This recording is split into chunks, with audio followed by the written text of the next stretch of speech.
me, sir. That woman in your magazine, she sure looks a lot like that lady across the aisle. Yes, ma'am.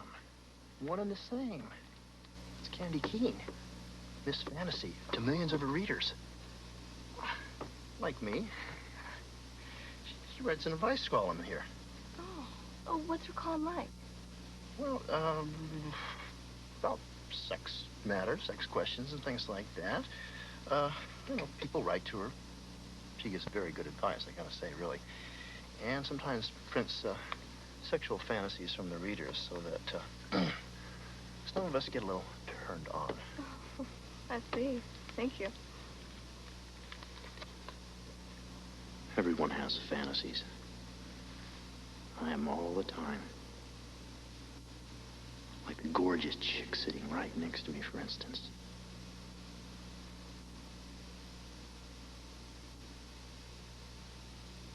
What if she was as hot for me as I am for her?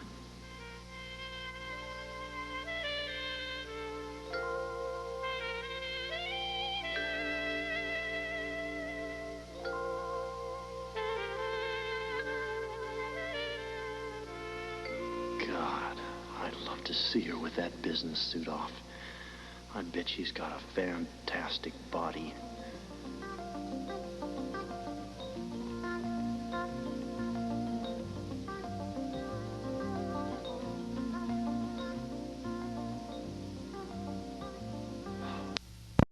Interrupt your regularly scheduled skin flick for an important announcement. There's a terror lurking in your neighborhood, perhaps even in your own home. His name is Gregory Stephen Swindle, an enigma in himself. Join us tonight as we delve into the life of this unexplained phenomenon, Gregory Stephen Swindle.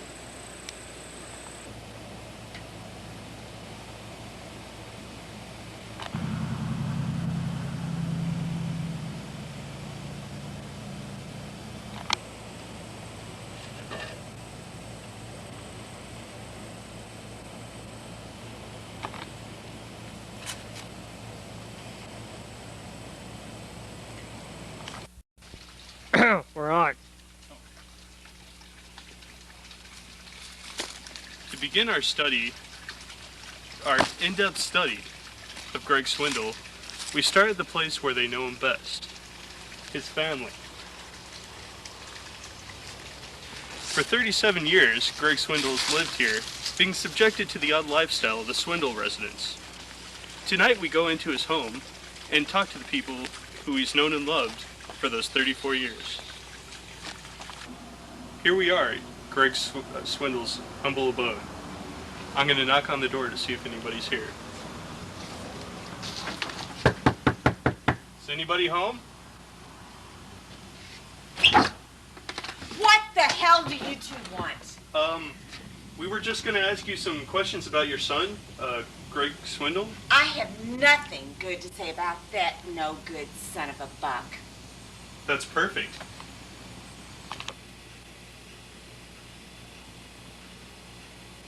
Greg Swindle, age 16. And now an exclusive interview with Greg's mother, Sherry Swindle. Okay, Mrs. Swindle, do you have anything you'd like to tell us about your son? Well, I don't have anything good, Brent. Okay. I really don't. I mean, so is it okay if I just tell the truth at this Just point? tell us what you want to. Okay. Well, I know a lot about Greg. I mean, from the very beginning, he was trouble with a capital T. In the nursery, the hospital, all he did was cry, crying wet. The nurses used to bring him to me so that they didn't have to deal with him. They called him Tigger. And as we were leaving to go home, one of the nurses came to me and put her arm around me and she said, "Honey, our hearts are all with you in taking this baby home." Mm-hmm. I didn't know exactly what they were talking about, but I soon found out. Oh. And he did. He cried constantly, and he always had a problem, getting along with people and just dealing with life in general. And he really had a problem with potty training. Yeah, he really did. Wet the bed for a long time. finally grew out of it at about the age, I think about 14 was the first night that we had a dry night, and we celebrated like you would not believe. But he also had a problem when I was trying, when he was getting ready to go to school. I think it was in 3rd grade, and I told him, I said, Greg, I said, you're going to have to learn how to clean yourself after you go to the bathroom because, you know, someday it may happen at school, and the teacher is not going to be real happy about going in and, you know, wiping your hiney. And he cried and cried and cried, just hysterically cried. And I said, no, the next time you have to do it yourself. So he did, and, you know, took care of things, and I went into the bathroom afterwards, and, you know, I was just so relieved. I mean, you know, 3rd grade, it was about time. So went in there, and in the commode, there was a full roll of toilet paper. Picture this now. You can get the drift. Mm-hmm. An asbestos barbecue mitt, barbecue tongs, the long-handled kind, and a plastic glove. So it was a while before he got that down. Yeah. He really was. Then there was a time that when we started building out here, and he was probably 6 or 7, and he needed to go to the bathroom, and his dad said, Greg, pick a tree, you know, you're a boy, we're out, there's no neighbors or anything like that. Well, little did his dad know that he didn't need to go tinkle, you know, so we had to deal with stuff like that. It was really a gross child, really was. He also had a problem with gender identification. Really? Oh, yeah. I mean, he had an older sister. I don't know if that he really idolized. Oh. And I don't know if that, you know, made it worse or what, but he just loved jewelry, and he'd dress up in her dance costumes, tutus, and pink was always his favorite color. And for months before Christmas, when he was, I think it was 9 years old, before Christmas, he cried and cried and cried for a certain toy. Wait a minute, I'll show it to you. Okay. And this is it. This is his favorite toy. He was going to take it to basic with him to the Air Force, but his dad just absolutely put his foot down, and we hid it from him. Oh. We did hide it. He did request that we sneak it into his bags after the wedding so he could take it with him, and he could just say, you know, well, it was an accident or something like that. But he had a problem with that. He cried when he lost his favorite earrings. It was sad. It really was sad. But then he grew up, you know, and I think he hid things pretty well by dating. He did date a little bit, and picked out his what he wanted to wear to the prom. He thought he looked so hot. I've got that right here. I'll show you. This will give you some indication. I don't think the color was quite right for him, but yeah. Dear. He loved it. He really, you know, and for his build, it wasn't bad. It really wasn't bad. The back, you know, I mean, it wasn't real low cut, so. Yeah. And this, he liked to wear this down, you know, so he on his shoulders. reveal his shoulders. Right. So that was that. And that worked out great because you know, I mean, you graduated from Pacific, and you know that the graduation robes are purple. Yeah. So that looked pretty good. I mean, it didn't clash real bad. He wore his dress with his graduation robe? You didn't know that? No, I wasn't aware. Well, his dad, once again, who, you know, he has a problem with that. He made him wear slacks underneath and men's shoes so you guys wouldn't know. Yeah. But, yeah, he was real happy. He swished a lot that night. Oh. Yeah. So, and, you know, he liked animals, and I don't think he really hurt any of them too badly, except he had a friend, a neighbor, Kelly Clingy, and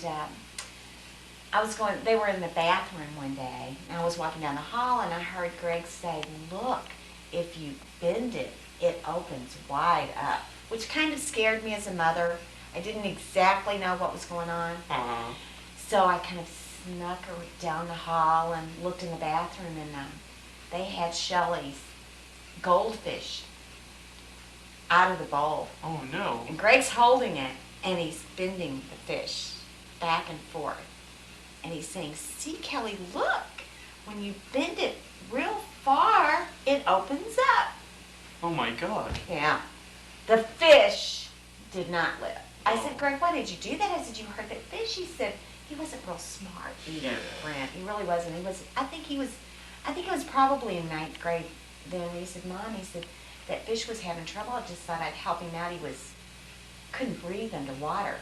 And I had explained to him, you know. Mm-hmm. But that kind of gives you a little idea, you know, about Greg's life, his early life anyway. And you know, after that, then he left home, thank God. We didn't see him a lot. Mm-hmm. So I guess that's about all I can think of to say. I'm sorry, I can't give you any good news about him. Oh, that's quite enough. I think we've got everything we need for the movie. Okay. Well, thank you. You're very welcome. If I can help you, just let me know. All right. Well, and now for an on-the-street opinion of Greg Swindle. We're doing an on-the-street interview, seeing what people think about Greg Swindle. What do you think about it? That asshole? Oh my God. Greg Swindle. People who need Swindle, I think he's a pretty big asshole, but he uses condoms. He's a safety kind of boy, so Oh, it's all okay, right. that's good. I think his dick is so huge that I cannot wait to see it right here. Well, that's a little different than. Her phone number is 57995. Of who, Greg? Oh, Greg. He's got a tongue like you wouldn't believe. All right. Well, I think he's wonderful as long as he can do something for an old widow at 72 years old. It's great for a man. Oh yeah. See these? His hands are magnificent. Because of these, it's because of him. Should you be telling me you have clean underwear on? Yeah, I got clean underwear. Okay. Well, Chris, don't you want to say something? Okay, go, Chris.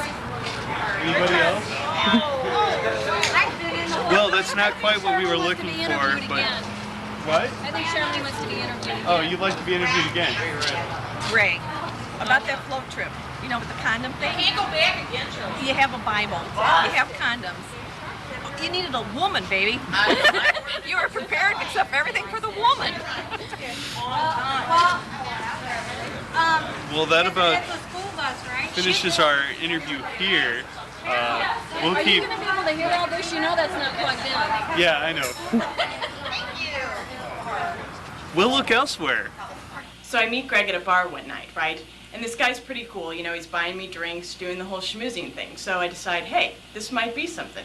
So I go back to his place, and you know, one thing's leading to another, and he decides to start getting undressed first, and all I have to say is, wasn't quite all what I expected him to be. So I laughed, and he got embarrassed, and this turned to this, and needless to say, there was never a second date, but I hope that everything works out with him anyway, but I don't think so. The following are reenacted events from Greg's life. Most of them are true. Sort of. Kinda. Well, they could be. Away in a manger, baby Greg was born, and wise men brought gifts of pork and pussy.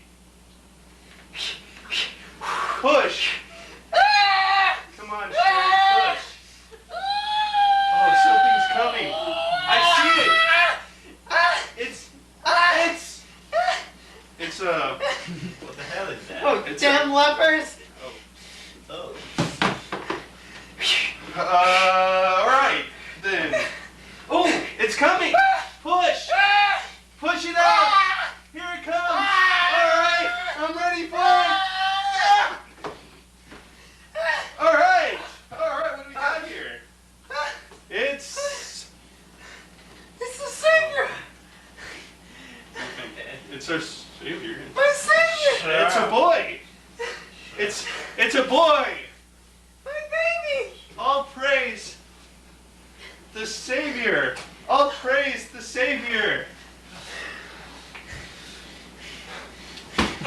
Or Savior. My baby! Sorry, Savior. Okay. Where's my baby? It's... Here you go.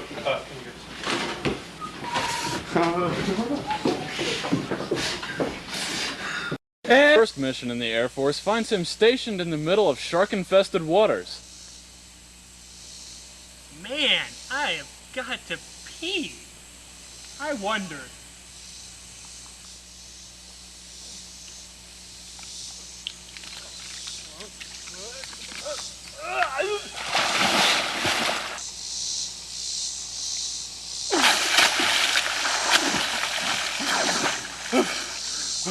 I hope there are no sharks around here.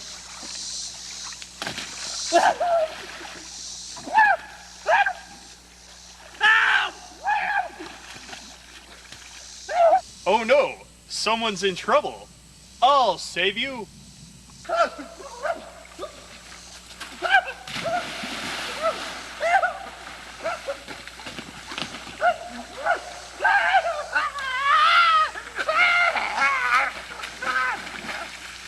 Are you all right?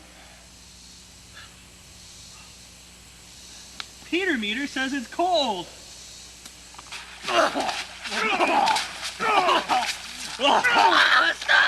Please, stop!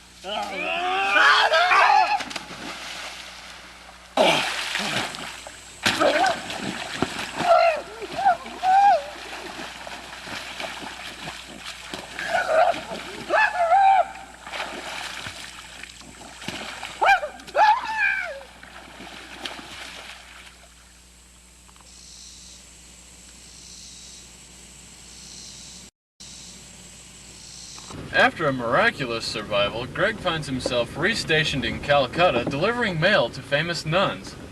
Anne Heche, Ellen DeGeneres, oh goddamn peasants and their frickin' cows. Anne Heche and, wow, Ellen DeGeneres and Melissa Etheridge. Lesbian Time Monthly. I wonder if Mother Teresa could be a nun. Or not just a nun, a lesbian nun. Oh shit, cow.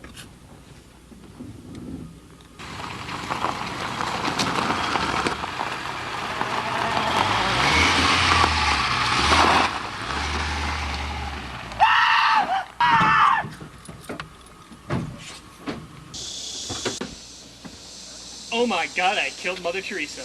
You bastard! Jesus, Mother Mary, here's your mail, Mother Lesbian Lady Teresa. Oh boy, that's not good. That's not good at all.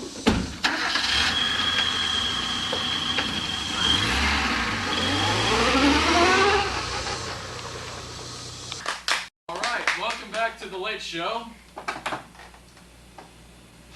Stop. Whoa, what the hell was that? I got my foot duct taped to the power cable. I accidentally unplugged the set. Sorry. Alright, well, we are here on our new set, since our other one burned down and off the whole thing. And I believe along with half the band, didn't it, Paul? The whole band. We lost the whole band in a fire. Alright, well, you know what time it is? What time is it, Dave? It's time for the top 10 list. Yeah! Alright. You know that big deal this coming Saturday? That guy who murdered Mother Teresa is getting married. Married? No. Yeah. What is this world coming to? Okay. So tonight from the home offices in Wahoo, Nebraska, we find out the top 10 stupidest things Greg Swindle has ever said. Okay, number 10. Peppermint schnapps. I wonder what that tastes like. Number 9. It just happened. Number 8. It's not the size that counts, it's how often, it's how you use it. Number 7. Hey, let's eat a box of Altoids and then drink orange juice to see what happens. You know, Paul, those Altoids are curiously strong. Yeah, that's what I hear. I'm drinking a cup of them now. Number 6. It's a little known fact that Trekkies get laid all the time. Number 5. No, I am not a reckless driver. Number 4. You know B-movies make great pickup lines. Number 3. Better shaka, don't move. You know, Paul, have you ever seen History of the World Part 12? Yeah, it had some great acting in it. Yeah, I particularly found it a very accurate reconstruction of the Battle of the Bastille. Yeah, that Robespierre guy was great. Yeah, he was there. Number 2. Men have a brain and a penis and enough blood to work just one at a time. And the number 1 stupidest thing Greg Swindle has ever said. You don't know. You don't know.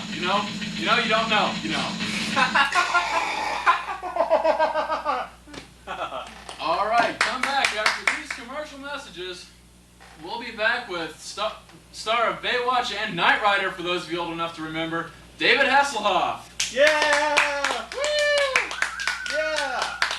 Wave goodbye to your single life, Greg. It was nice knowing ya. See all the little feetsies, Greg? Doesn't it turn you on, you stupid sicko bastard? Bye-bye. Bye.